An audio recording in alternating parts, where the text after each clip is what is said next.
Every week we do a Q&A with interesting and accomplished members of the adaptive community to find how they persevered, how they innovated, how they built communities, and how they found solutions.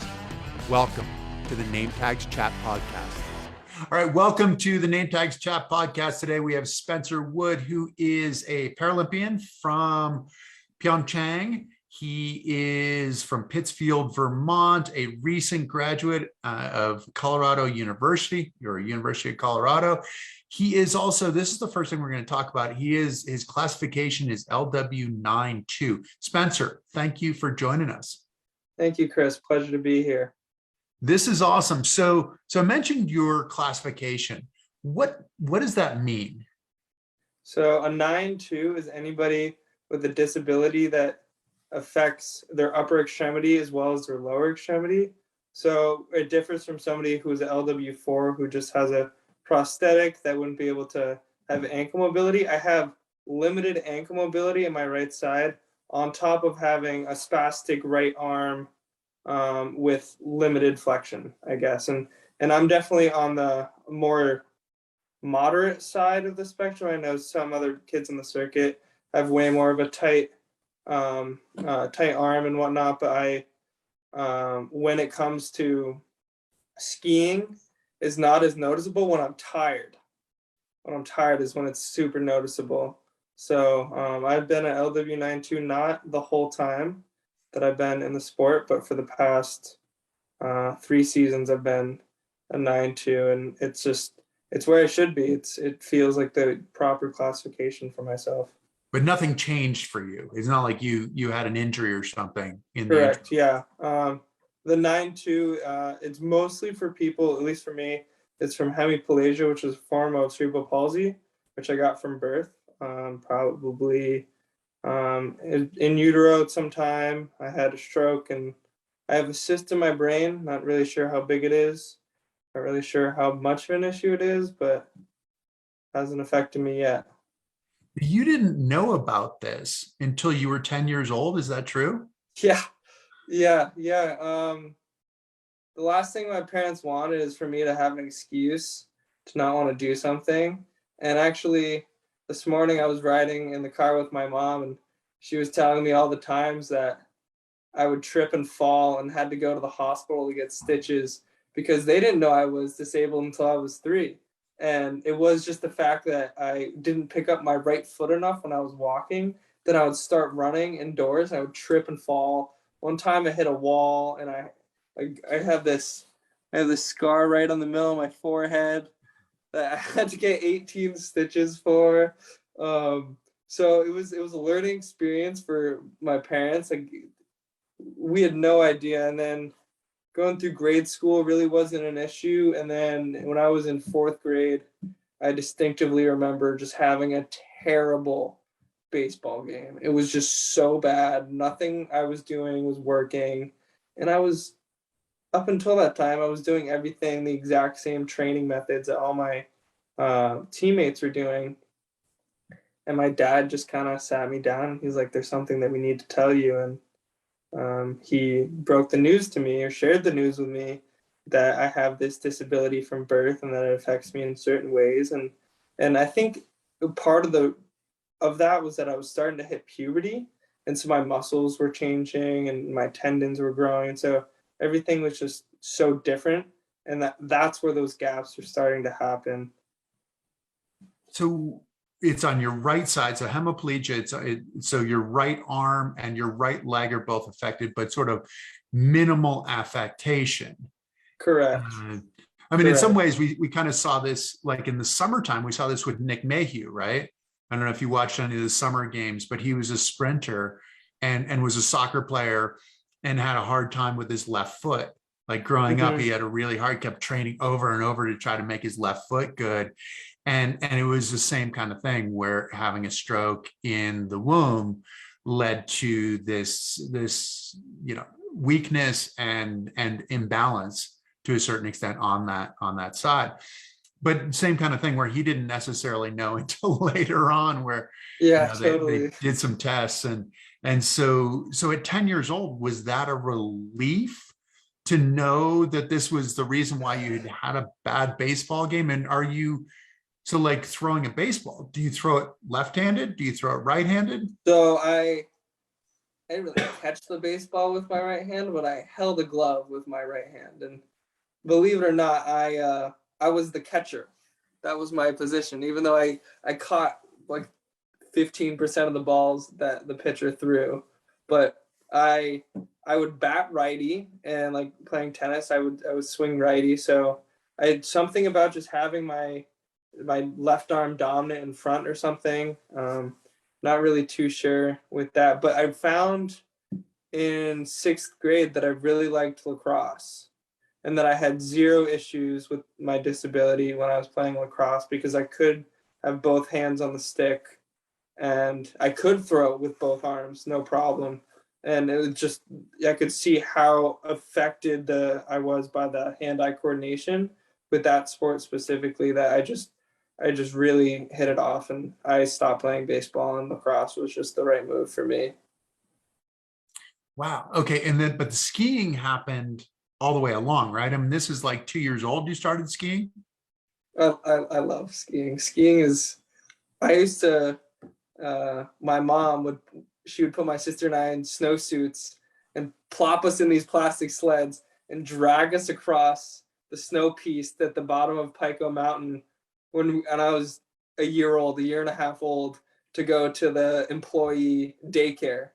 And it was at daycare when I was a year and a half old that I would get dressed up at lunchtime in my snowsuit and put ski boots on and skis and just kind of slide across the snow. So both my parents were ski instructors. They met at Killington. My grandparents met skiing at Killington. It's in my blood. I don't know. I've just always ever skied to feel happy. It's just such a good catalyst of doing so many things. This is the part of the culture of the family. And so Totally. when did racing come into it? Did racing come into it early? Yeah. So the cutoff for being able to start the racing program was 5 years old. I have a January birthday. Was 5 years old, and they're really strict with that. But December came around, and I was 4, almost 5. And the head of the ski club knew my parents really well because he worked with them, and he was like, he can join, no problem. So right at 5 years old, I started, and actually my first race ever, I got on the podium. I got 3rd place. So that was really exciting, but it took me many years later to find the podium again. So first race, you got on the podium. So this is like, what is it? You were like a J5 or something like that? Or equivalent of like a J7 almost. Like we weren't like, there was probably a few teams there, maybe 3 or 4 teams there, but it was not a big race. And then as I started getting older and the more races kept happening and the more competitors and the more physically fit people became, that's when I kind of found my place in the back of the pack. So is this what part of the problem is that your left side can get really strong where your right side lags behind in the strength and the coordination, or how does that work? It's interesting. Both sides are really strong, but the left side, because it's so busy picking up the slack, I guess, from the right side of having the spasticity, then my left side is super tight from like my limited mobility in my left side because it's just been years of just having just tight hips or something. I don't know. So my main issue while I'm skiing is moving like a left-footed turn that would be driving my right knee inside. That is the most difficult movement for me because I have the place where I have the most limited feeling would be in my right pinky toe. And so to use that right pinky toe essentially to grip on the inside edge to grab the turn is the most difficult thing for me to figure out. So that is completely counterintuitive. Your left your left-footed turn, which is your good side, Yeah. is the Yeah. most difficult turn because it puts your right leg into a more difficult And it's position kind of and like it's I get harder an to. A-framey going on. So like my left leg can get there, but then my right can't move in and anymore because my hip, everything just won't, like I don't have the neurological connection, I guess. So it's almost Whereas like your right leg is pushing you out of the turn while yeah, your left leg is trying to make the turn. So your right leg is working against your left leg, yeah, against the effort. Is that right? yeah, correct. Whereas, Correct. okay, so what about on the other side? So when you're making On the the turn, other side, so on a right footer turn where the right ski is on the outside of the edge, I have that mobility, but what has happened in the past is that because I'm just stronger on my left leg significantly, that I end up being on the inside edge, which for you skiers out there, know that you need to be on the outside edge to maintain a solid carve the throughout outside the ski, entire turn. right? Yeah. Yeah. So in Pyeongchang 2018, 4 gates from the bottom in the slalom, I lost my ski because I was on the inside edge. Because you're on the inside ski, right? So your left ski, Correct. you're on your left ski, and then you Mm-hmm. hit that right Mm-hmm. sideways with your right ski, and your ski popped off, and Correct. was it. You're within sight of the finish. Yeah. So how does it? What about, and giant slalom is the same as slalom, and you run speed events as well, right? Yep. I recently, in the past 2 years, have learned to love speed, and I can't get enough of it. It's like a drug to me. It's so fun. What makes it so much fun? Why do you love speed? That you feel out of control. That you know what you're doing is you're gonna be in a safe place in a couple turns at the finish line, but the whole time you're trying to push what it means to be in control the whole way down. And if you feel comfortable, you're not going fast enough. You're not in a good spot. And that you do need to feel that pucker factor a little bit to feel that you are right on the edge of how fast you can be going. I just think there's something incredible about that. You're flying basically. I mean, other than skydiving, what's another, like driving a car maybe? It's like speed skiing is as close to flying and being free as you can get.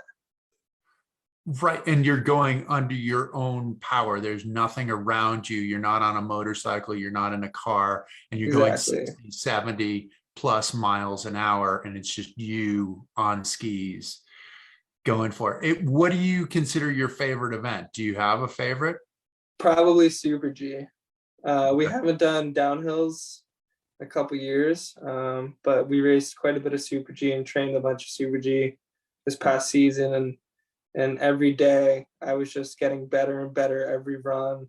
And I kept a notebook log of how I felt, my rate of perceived exertion at the bottom of every run. I was just really trying to hone in on how I felt and how I can improve, and working those numbers back with video and talking with the coaches about like all these minute things is just like really helped me in the off season feel super focused and as prepared as I can be going into the season.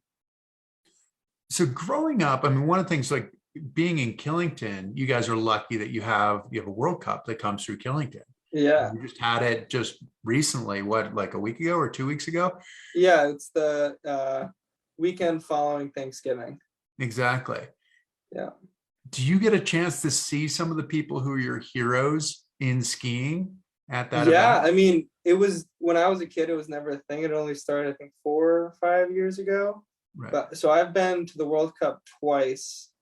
But my neighbor down the street is Chelsea Marshall, who went to Vancouver.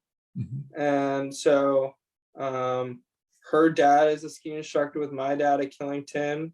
Her mom was the swim coach at the local swim team next to mine. And so our paths as families would always cross. And so I think like you get to any ski area and you just cross paths with all these people that are way more influential than you think could affect your life. And I think just treating those people as humans and not as superstars helps you create a real connection with them.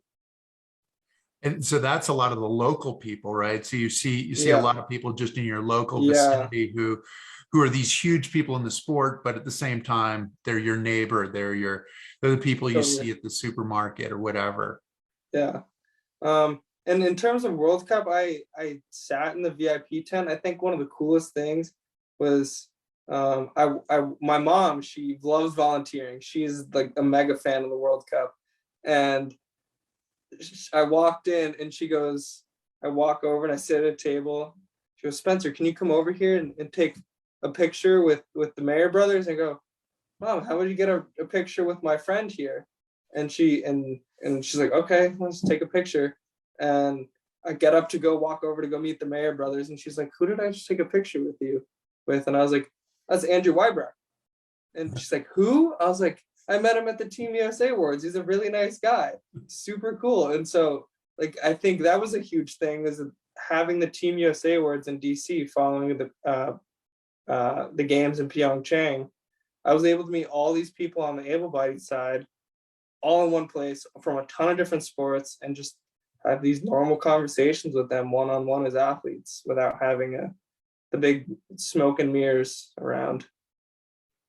What do they say, like a guy like Andrew Wybrecht or somebody like that? What do they say about what you're doing? He's pretty straightforward. I asked him about all these races he's done and like what he thinks about like the games, and he's just like, it's just a ski race. It's just left and right and through gates, and it's like you can easily overcomplicate it. He's like, you just gotta remember the basics, and everything else will just fall into place. I really like that approach. That you gotta remain calm, and you just gotta think about the things in the most simplest form. Is that an easy thing to do, or is that one of the challenges? I'm pretty good at it, You're and pretty good at keeping it I've simple. gotten even better. Like I find myself every day finding a new reason just to like, I have the best job in the world. I don't have to sit behind a desk, and people pay a lot of money to do what I do and not know how to do what I do. So I feel very fortunate with my upbringing, the people I surround myself with, my teammates, my coaches. It's truly a great experience being on this team and getting to travel, see all these incredible places, meet all these cool people. You're traveling all over the place, but you're back home now, back in Vermont. Yeah, What's I'm going on super with that? excited. So I just graduated Boulder in May, and then I lived in the Olympic Training Center for the summer. Had a much needed 2 a days in the gym, on the bike, just really getting focused physically. I don't know where I'd be if I didn't do that, and I'm just so happy that I committed to that. Um, and then I looked at our schedule this year with World Championships coming up right after New Year's, and then the games coming up right after we head over at the end of February. It was very few days we were in the States, and I was talking to one of my coaches about it, and he was like, yeah, when I was on the World Cup circuit, he's like, I was 25. I moved home with my parents, and it's like, how did my mom cook me meals, do my laundry, get some motherly love? He's like, that was the best thing ever. So the fact I live in a mountain town and not having to pay some resort prices in Colorado for a place I never was gonna live at, it's so nice. And I haven't lived at home in 5 years. And it brings me so much joy to be home in Killington area, and really feel the community behind me as I go through all these endeavors. Now, part of that also is what's been going on with COVID as well, right? I mean, it's really hard to have, like, your training blocks have been much bigger training blocks, like 2 3 week camps where you're away Mm-hmm. from home for a long time. And so Mm-hmm. you're not even having that much time where you will train at home. How much has, and obviously we'll get into your COVID date as well today, which is a bit of a day. We'll Yep. get into that. But how much have all of those, all the protocols and everything, how much has that changed the way that you approach the sport or what you're allowed to do? Well,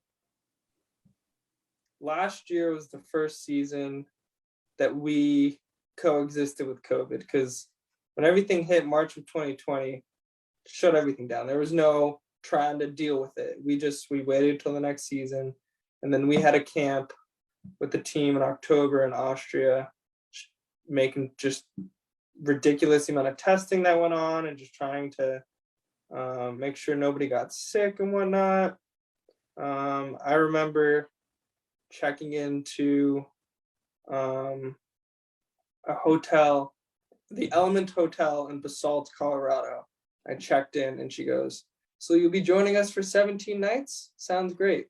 And I was in this room by myself because we couldn't have roommates. And then we went from there. Hold on, you were there for 17 nights? 17 nights. I mean, it was really hard to complain because we had Highlands all to ourselves for 2 weeks. And one of the days was a powder day where we got 1.5 feet of snow all to ourselves as a team. So it was really incredible. But it was just a lot to think about, that I'm sitting alone, eating all my meals, taking my finals at CU all online, and just doing it all alone and not seeing anybody was a bit of a drag. I am a social person. I need social interaction to feel happy. And I remember a really low point in Winter Park. We had to quarantine for 5 days before we had races. And the Element Hotel in Basalt, that had a full kitchen. So I had a ton of food and I wasn't worried about it. But this hotel in Winter Park had a microwave. So I had to get so creative. Did you know you can wrap a chicken sausage in bacon, cook it in the microwave, and then use peanut butter as a dipping sauce? It actually doesn't taste too bad. I'm telling you, it's actually pretty good. So just really trying to think outside the box. And but mentally I was done. I went to my coaches and I was like, I can't do another year of this. I don't care that the games are next year. My back, I have back issues. I have 2 herniated discs in my back, and I was in pretty good pain at that point. And I was like, I just don't see me progressing any further. And then I kind of went through the season, had a lot of good results. I got on the top pedestal on the podium a lot. And it kind of boosted my confidence. But I think the main thing, COVID or not, that has really helped me is when I did that 6-week block at the Olympic Training Center. They have this massive American flag, like the biggest American flag I've ever seen, other than the largest car dealerships in the world. And massive American flag in the gym. And looking at that every single day is just a reinforcing drive to the reason that we're all here and the reason we are working so hard to achieve that gold medal. And it gave me this overwhelming sense that I was not alone in this, and that we actually are so strong as a nation, putting these athletes out for the world to see. Do you bring that with you into the starting gate? That thought of that gigantic flag and all these other people that you're getting a chance to represent? I proudly wear the American flag on my helmet. That's it. Okay. It's just like, I'm just so happy to wear the United States of America on my back, wear the American flag on my helmet, because I think everyone should try in some capacity to represent their country, whether it's in the military or in sport, and just try the best they can to do what they can to, because we live in an amazing country, and I think there's a lot of positives that I am so thankful for. And I think that this is my way of showing my country that I am gonna do whatever I can to make sure that it's our national anthem playing when me standing on the top pedestal. That's all I want. Bring it home for the USA. So did that make today a little bit tougher? You're supposed to go to Switzerland, to fly to Switzerland tomorrow. Correct. What happened today? So for people that don't know, the East Coast is a little difficult to navigate with flying in and out, and being in Vermont, there's the Burlington airport, or my other option was Boston. And so I live an hour and a half away from the Burlington airport. My mom kindly drove me up to the Burlington area where I'm staying with a friend currently. And part of the USOPC protocol, we have to take a PCR test. And we got these little at-home kits that you put batteries in it, and you do a swab, and you put it in a tube, and you wait 30 minutes, and the light will show you positive or negative. And I'm sitting there, 30 minutes go by, my eyes just explode. It said positive. What? I have no symptoms? This is ridiculous. It's absurd.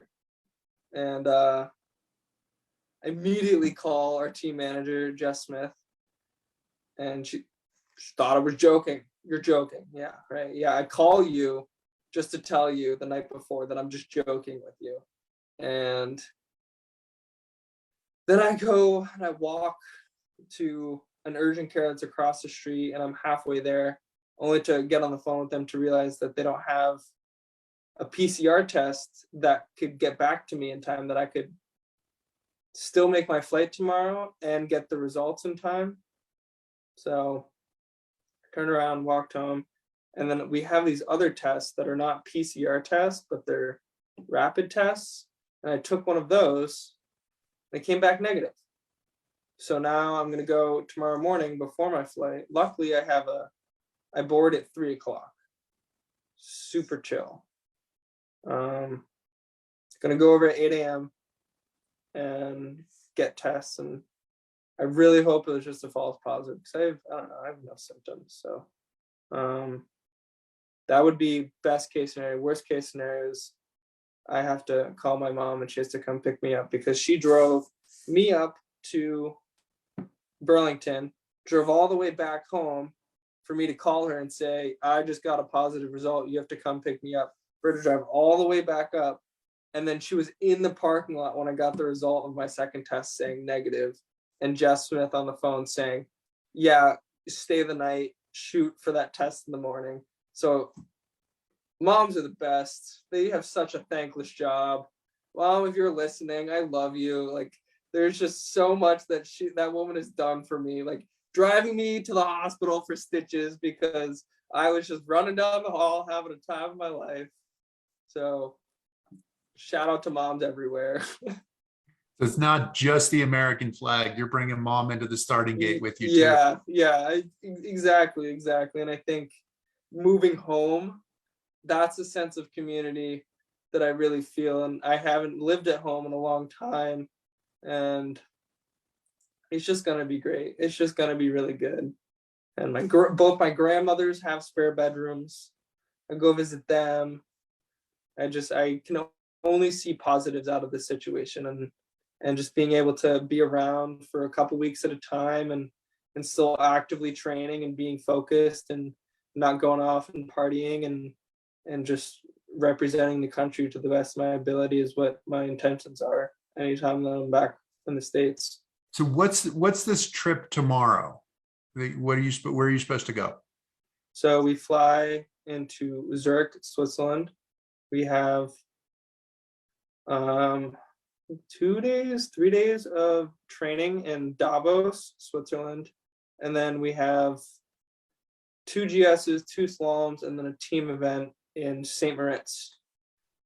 I've been to Switzerland. This will be my 8th trip to Switzerland in my life. And I've never been to St. Moritz. And I've heard St. Moritz is the glitziest of the glammiest of just the most everything.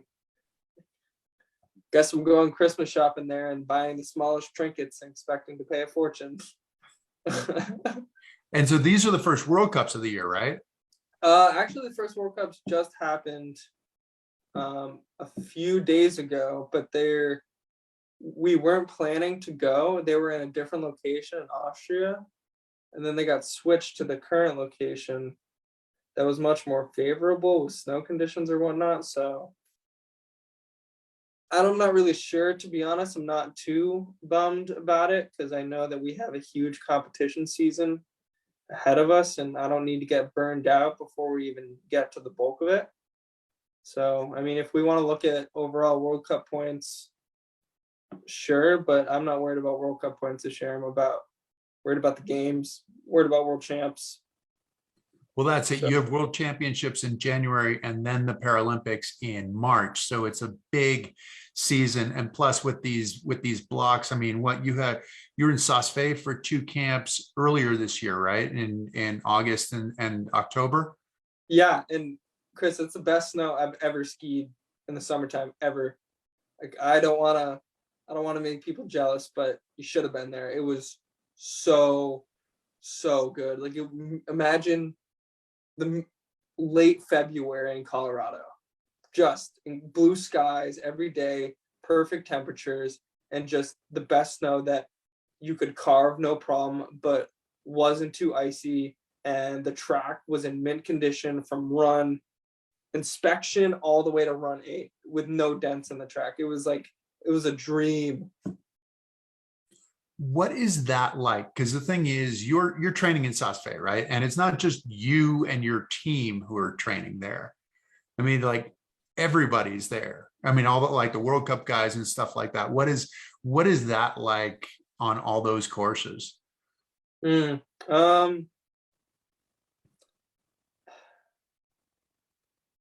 they just have more consistent quality form than para skiers overall, I would say, at least from a standing skier perspective. So being able to watch those guys on essentially the same course, shadowed right next to ours, is extremely beneficial for us. You can see what movement pattern should I be doing? How quickly should I be getting to that new edge? So it's anything but a positive, and it only makes you a better skier. There was one day that we trained next to the able-bodied French women's team, and it was on flats, and just the rate at which they're able to create power was incredible. And it really just like it created all of us like, we can do this, we can push harder, and you get to the bottom, you're totally gassed, but that's the way it should be. You should feel totally exhausted at the end of every single training run you do. Are you a visual learner? Do you learn by just trying to copy somebody else, or how do you generally learn?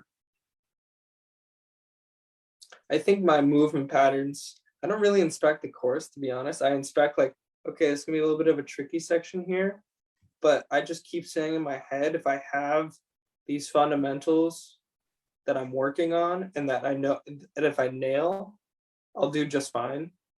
That's what I really try to focus on. That I need to be as consistent with what my movement patterns are, and I need to have active enthusiasm going down the hill, that I know it's a timed event and I can get to the bottom as fast as possible. I think that's the best solution for me. Like in training and racing, just knowing that I need to be faster than how fast I'm currently going really helps. How do you balance those two? So you're talking about the consistent movement patterns, Mm-hmm. but then also being active, trying to get down. So sometimes it seems like those can be contradictory, right? The idea of consistent movement patterns, but then trying Mm-hmm. to up the cadence of those movement patterns, and then you're throwing in a little bit of spasticity in the mix as well. Yeah, and I think the discipline you're doing is what it really depends on. I think if you're doing giant slalom, that's one of those disciplines that if your quality of movement pattern is poor, you're not going to be going that fast. Whereas in slalom, it doesn't really matter how your movement pattern is. If you're going fast, it doesn't matter how you look, because you're just throwing your body down the hill. And in speed, it's a lot more of a methodical approach. You just gotta stand on that outside ski and just be in that arrow tuck the whole time. So I think it just depends on the discipline of how much you're willing, how much percentage you're willing to commit to quality of movement pattern versus willingness just to huck it down the hill without having to worry about it. So what's the thought process for you in the starting gate, right? Because it's different from training to racing. So racing, what's the thought process for you in the starting gate? Well, I tell you what, racing able-bodied races growing up and through high school, I had never been more anxious in my life. I still attribute that to like the most anxious I've ever felt, was standing in the starting race of an able-bodied race.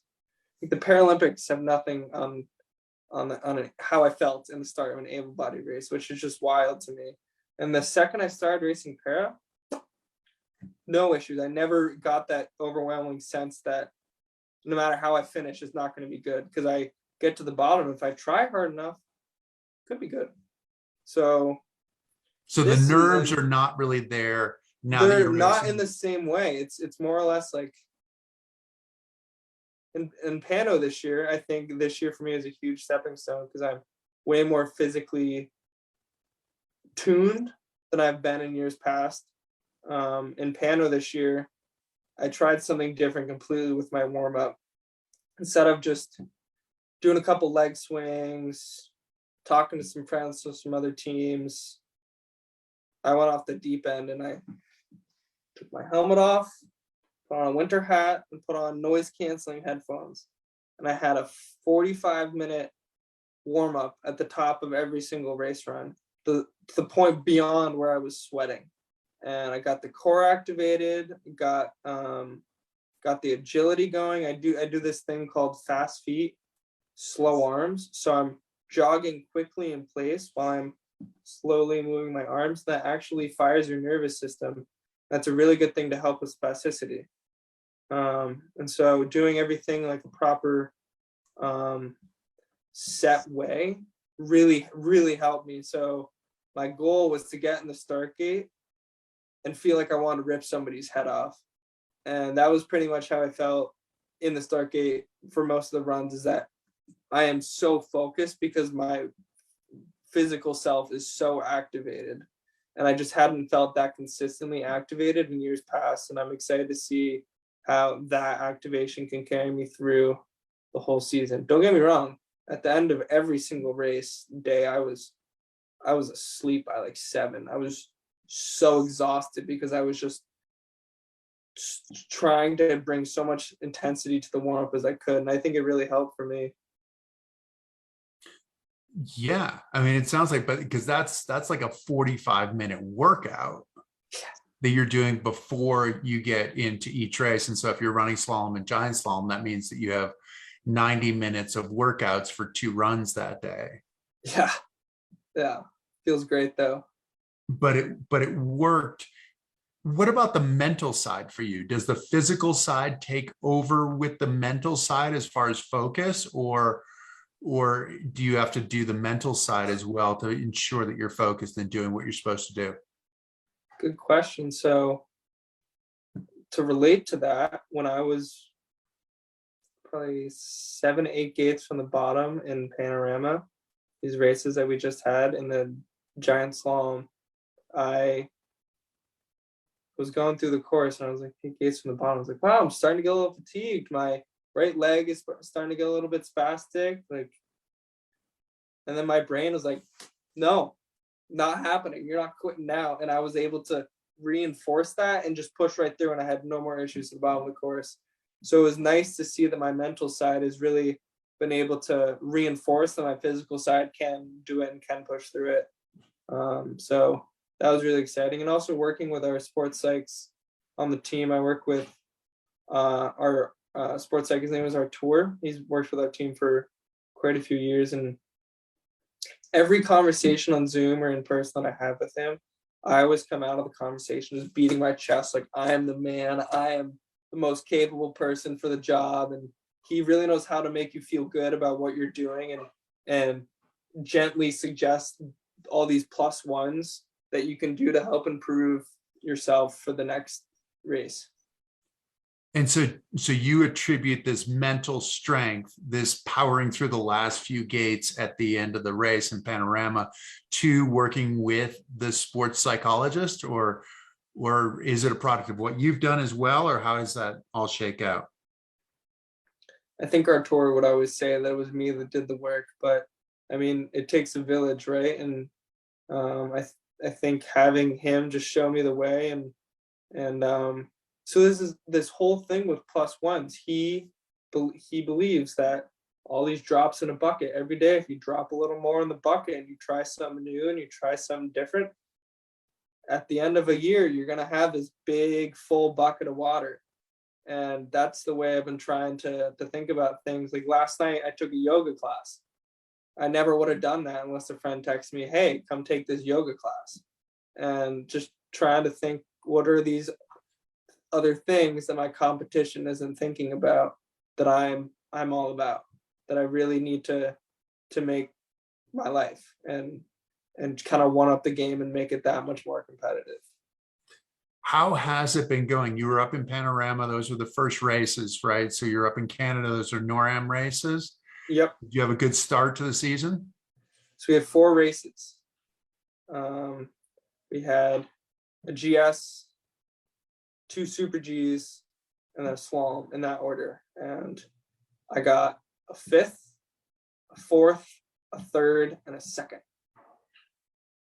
Yeah. In that order of races? In that so order. You're getting better and better?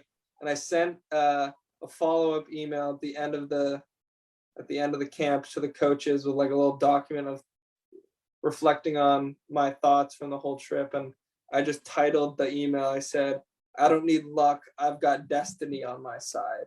And one of my coaches just responded, yeah, with your trajectory, you shouldn't race until the games. Interesting. Yeah. It sounds like the documentation part of it for you is a big deal. I mean, you're sending this email to your coaches, you're writing in your journal. Has that always been the case? How did that happen? It's something that our tour kind of pushed me on this past year. I felt that I wasn't getting the most out of every day. And he said, all right, break it down hour by hour and create this little X and Y. And you wake up in the morning, how do you feel right when you wake up? You go to breakfast, how do you feel? How did breakfast taste? Was it good? And you rated everything from 1 to a 10. And I didn't need to be over analytical about it, but over the course of a week, you have all these data points that you previously wouldn't have had. And so I tried to loop that back into my training runs. And just every run, I just log a number. So at the end of a week's camp, I have all these data points. That is, whether it's info to the coaches or not, it's how I felt, and I know the competition doesn't do it. So it's that much more information that I can take and be like, well, in the 3rd run 2 days ago, I remember that my boots were really hurting. So it kind of affected how I mentally was getting in the start. And so I need to, when I feel that, I need to take my boot off and just try to start again and settle down and give it another go. And so it's kind of given me these other outlets to rethink of it's allowed me to reset basically at the bottom of every run. And that's huge because I definitely struggle with staying focused. Hence why I compete in a sport. I only need to focus for a minute. So if you give that run a number, a grade, that lets you let go of that, and so you don't obsess about the previous run and just move into the next run. Is that what you're saying? Yeah. I'm like, oh look, that run was an 8.4. The last run was an 8.1. It feels 0.3 better because of this, because it turns 8, 9, and 10. Great. So let's try to work on turns 4, 5, and 6. And then I can see it breaking down in my head like so clearly, and I haven't had that clarity before. And so I think it's really helped me see the course in a much more segmented way. The ultimate goal is to be as prepared as possible at the most important time, right? Mm-hmm. Does this bring you in that direction, both with confidence, building your confidence, and then also being able to effectively manufacture your best run? Yeah, I think just all of it. I think the strength side is huge. I think I was so inflexible the past 3 seasons, and I didn't really like going to the gym because the 2 times I herniated my discs were in the gym, so I was weary of that. But being at the training center for as long as I was and getting to a good place physically and really hunkering down on the mental side of things has really just made a significant impact in my life. What will the season look like? So you've got World Cups right before Christmas, then World Championships after the new year. Yep. How do you kind of peak for two big events, or how are you approaching it? Luckily, we have I think we get back from World Champs right at the beginning of February. And we have 2.5 weeks at the end of February that I plan to take 4 or 5 days off snow, get a good strength block in, try to rebuild back up.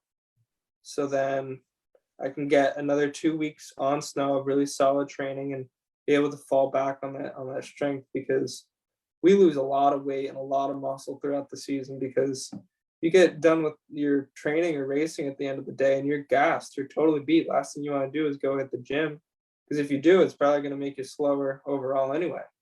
So that's why you got to do so much work in the summer. Right, exactly. What are your expectations? I mean, it sounds like you're going well. Yeah, I just feel really confident with the movement I've been making as an individual mentally, first of all. And I think having that physical side to back it up as well. I haven't felt this confident about my position in the sport ever. So that's super exciting. I feel like a professional, and I haven't felt that in years past. And I joined the team in May of 2017, and this is the first season that as well as the rest of the team, I really feel that we are holding ourselves accountable to being professionals, and it's really showing. And our coach, Tony McAllister, is constantly reinforcing the fact that we're 24/7 athletes. Just because you go home and nobody's looking at you doesn't mean you can just get away with whatever you want. You are your best coach, and you are going to hold yourself accountable. And whether or not you show up on race day ready to race it's on you. So it sounds like a lot of these things are all coming together. I mean, what Tony's saying to you, that you're 24/7, you're talking about your +1 every day, adding something new that is going to be cumulative. What's your role in creating this? I mean, you've got the sports site guy, you've got the coach. How are you? Because ultimately you're the one going through the starting gate, right? Mm-hmm. I have one reinforcing goal. That's consistency driven by routine. Going to the gym every day in the springs, having the same time at the gym every single day, coming back, having lunch, doing mobility for 2 hours, just keeping that routine going is going to be so key for me throughout the whole season, because I'll be really great for a couple weeks and work my butt off, and then in years past, and then sit around and do nothing for a couple weeks and just expect that working my butt off in a few weeks after that will be fine. And it all just comes out in the wash when I'm the one not holding myself accountable for my own actions. And so you have to show up every single day. So this is consistency. What is it? Driven by routine. Pushing? By routine. By routine. Oh, routine. Okay. Perfect. Yeah. By routine. Yeah. It's the routine. What do you do? So routine to me is one of those things. It's so much on race day, right? That like, what is your routine? How do you feel prepared on race day? So for you, what is your routine? How do you get into that starting gate, whether it's a little race or a big race? How do you get into that starting gate and feel prepared? I really found that listening to music this year throughout my whole morning really helped. And some of my teammates, this will be funny. They think I'm kind of going through a manic episode with this one artist I've been listening to. The whole Spotify does their rap thing, and I'm the 0.1% of listeners for this one artist, and it's Kanye West.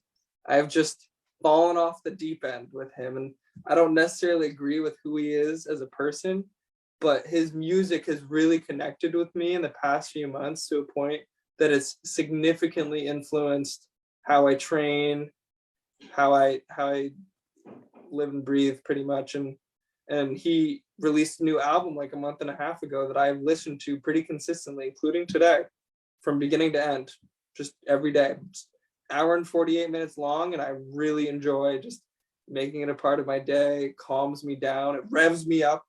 Whatever my mood needs to be, this album really just filled a gap, and I'm so thankful that I have this medium in my life that I can utilize to get me to where I need to be. So it's Kanye West that is showing you the path. Is that the way it Sure works?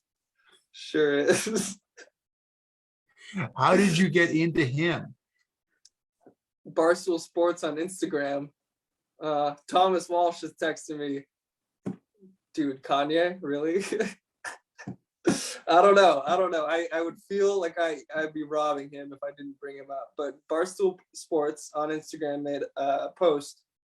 What one album can you listen to beginning to end? And top comment was Graduation by Kanye West. And so I listened to that one a bunch, got crazed by it. And then soon thereafter, I was like, well, I got to learn more about this guy. So I downloaded this playlist, every Kanye album in chronological order. It's 10.5 hours long, and I just set it on loop.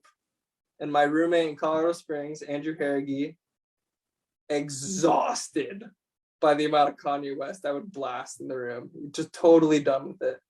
I don't know. It's just like every song to me is like, oh my God, he's brilliant. Such a forward thinker. He's a visionary. So okay. So I'm trying to construct the character here, right? Your character. So we've got Kanye West, who is leading the charge, who is showing you where to go. You have a quote that what did you say? Work hard in silence and let success make the noise. Yeah, that one's been since beginning of high school. That one's been a really big one for me. Okay. And I think, well, I've got one more thing now. Yeah. So also, and I noticed this, and I don't know if this was a choice or not. So like when you're training with the US team, when you're stripped down, you have your bibs, just your US team bib, and you have number 13. Was that your choice, or was that something that was arbitrary? That was a random pick. That if there was any number that I could have chose out of the ones that were given to the whole team, 13, lucky number 13. I think it's just it fits me, and it makes me a misfit. I don't know. Like, I often get called in the para world a mother faker, which is just to play that my disability isn't as effective. It doesn't affect me nearly as severely as most of the other athletes on the circuit. So what do they call you? I didn't catch that. They call me a mother faker. A mother faker. Sure do. A mother faker. Okay. All right.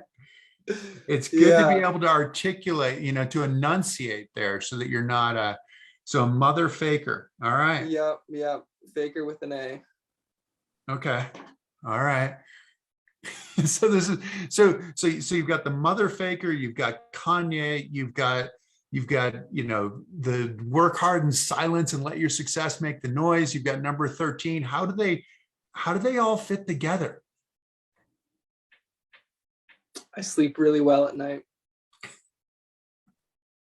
Okay.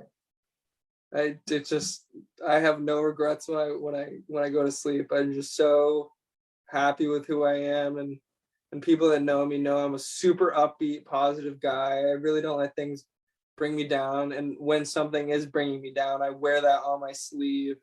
So it's pretty noticeable when something is going wrong in my life, and I try to make people aware about it. I try to just like use that community who's so helpful to help me get through things. So I'm always able to just be so communicative with the people around me. And when I work hard in silence, I guess it's more or less like a social thing. I've been more or less getting more into social media recently. but I'm not a huge fan of it because I believe that you should just be working your butt off the whole time instead of constantly posting that you're at the gym every day and you're doing all this, because then you're just letting the competition know that you're working. Whereas they could think you're going to be the same as you were last year, and you could show up next year and whoop them, cut them all into mincemeat and show them who's boss. So I'd much rather have that impression than have them anticipating and wanting to be better. So does this mindset of being an upbeat guy, is that just naturally who you are? Is it who you've always been? Is it something that you get from your family, from your parents, from? Both my parents worked in the service industry and the hospitality industry my whole life, and that you just need to be social. You need to be able to smile and talk to people, be polite to your peers, the ones around you, and if you show people respect, they're just going to give it right back. And I think that's a great way to live life. And kill them with kindness, another big one that I really enjoy. And we're our worst critics, and sometimes I feel that I'm not being the best person, and I'll just like, I think one of my biggest strong suits, Chris, is being able to apologize and have a sincere apology when I am at fault or say something wrong. I can go up to somebody and actually apologize for something and have it be sincere, because it's what needs to happen. So I think that's another big thing that I have going for me that I'm always going to carry through life. So you're okay with effectively like being able to admit that you were wrong and move forward from that. I mean, there's no room for growth if you're never going to admit that you were wrong. If you're always the best, you're never going to see where your wrongdoings are. That makes sense. So what's going to surprise us? What that you're going to do this year? What will surprise those of us who've watched you, people who've known you for your whole life? You know, any surprises coming out? In 2019, I won the Paralpine skiing moment of the year because I got a rookie haircut on my birthday for the night slalom in Zagreb, where I got on the podium. It was the day slalom, the day after my bed. And I really channeled that energy of that haircut and okay, you've got to describe this rookie haircut. I mean, you can't just say it was a haircut. So if you look at my head right now, imagine somebody took a buzzer right down the middle and then right down the sides. So I had these two luffs of hair all the way down. It's kind of like a reverse mohawk a little bit. And who gave you the haircut? The one and only teammate of Thomas Walsh. Yeah, proudly. I loved it. And to me, it was a sense of earning who I needed to be as an athlete. It had nothing to do with earning my place in the team, but showing myself that if I can overcome this and get that goal of getting on the podium so I can buzz my head and have the rookie cut be gone, that I can do anything. And I did, and I got it buzzed off, and it was just such a good feeling. Oh my gosh, it felt great. So things to look for this year, maybe wild haircut could be in the cards. I don't know. Maybe something to take that edge to a whole new level. And so in 2019, that was your first race on the World Cup, on the Para World Cup? That was my first World Cup race on the national team. Yeah, I had done one in Aspen, but I wasn't on the national team at that time. Okay, so you were on the national team, and it was your birthday as well? Yeah. And your first podium. Yeah. Yeah, it was I mean, the stars aligned and it was epic. I got to the bottom. I'd never been so happy at the bottom of the race because I knew that I had worked my butt off to get there, and I was just seeing that light be green at the bottom of the second round was just so exciting. And the fact we're on a able-bodied World Cup hill, that's one of the few hills that we actually race on that the able-bodied guys do. So I felt like it was a deserving podium. I was just so overwhelmed with it. Can Can you ski fast without having a crazy haircut? This year so far, yes. Okay. But with this mentality that I have now, maybe that haircut is the +1 that I need. So I don't know. It's, you might have to figure out if you can get on Thomas's schedule. I don't know what his schedule is like. His busy guy when he's not interviewing Steve Nyman or something. I don't know. Yeah, exactly. His hairdressing schedule, in addition to making Stephen Nyman cry on national television, right? Yeah, right. which was absolutely a tremendous moment. Fantastic. I love that. That was great for them, great for both of our sports, and great brand advocacy. Yeah, which was great. And I guess we'll have to explain that when Thomas was sick with cancer, Stephen Nyman gave him one of his bibs. Stephen, who's one of the best downhillers on the able-bodied team, who was racing at Birds of Prey, and then Thomas returned the favor and gave him one of his bibs. And it really was a cool moment. And like you were saying, when you got a chance to go to DC and got a chance to meet some of the other athletes, the Olympic athletes, there really is a tremendous amount of respect between the athletes. So respect, admiration, and it really is. I mean, it's just like you're on the same team, which to me is we all represent the same country. That's what it comes down to. Well, this is absolutely awesome, Spencer. Thank you so much for joining us here. We look forward to seeing what you're going to do in the future or in the rest of the year. I'll be on the microphone, so hopefully you'll get a chance to ski fast, and I can be excited about talking about that. So thanks for joining us. Thank you, Chris. Appreciate it. Good luck to you. Thank you all for joining us. I hope you had a great time. I hope you enjoyed it. As usual, if you didn't get a chance to see the whole interview, you can go to the One Revolution page on Facebook. It will be archived there. We will also edit this and release it as a regular podcast on YouTube, Apple, Spotify. Please, if you enjoy what we do, tell your friends, like us, follow us. That's the greatest compliment you can give us. We'll see you next time. Thanks a ton. Take care. Ski fast. Thank you.